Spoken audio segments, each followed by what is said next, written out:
तर महाराष्ट्रामध्ये काही ठिकाणी बूथ कॅप्चरिंग झालंय असं जयंत पाटील म्हणाले।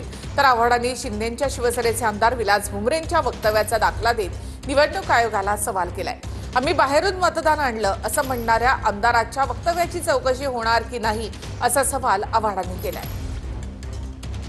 महाराष्ट्रात काही ठिकाणी बूथ कॅप्चरिंग झाल्याचा गंभीर आरोप जयंत पाटील यांनी केलाय।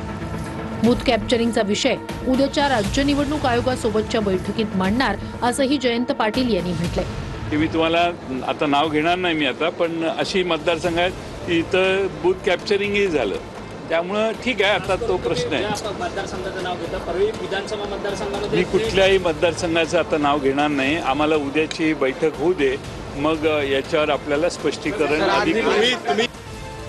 आमच्या मागण्यांचं पत्र दिल्ली आणि महाराष्ट्र या दोन्ही निवडणूक आयोगाला दिलंय असं जयंत पाटील म्हणाले। यावर आमच्याकडे पत्र आलेलं नाही असं उत्तर आयोगानं दिलं। त्यावर आमच्याकडे पत्र दिल्याचे पुरावे आहेत असं जयंत पाटील यांनी सांगितलं। बोगस मतदारांची संख्या लाखोंच्या घरात आहे, यादीतील दुबार नावं काढा अशी मागणीही जयंत पाटील यांनी केली। आजच्या निवडणूक आयोगासोबतच्या बैठकीत जितेंद्र आव्हाडही उपस्थित होते। आव्हाडांनी बैठकीत शिंदेच्या शिवसेनेचे आमदार विलास भुमरे यांच्या वक्तव्याचा मुद्दा उपस्थित केला। एक आमदार म्हणतो आम्ही बाहेरून मतदान आणलं, त्याची चौकशी होणार की नाही, निवडणूक आयोगाला अजून काय पुरावा द्यायला हवा असं जितेंद्र आव्हाड बैठकीत म्हणाले।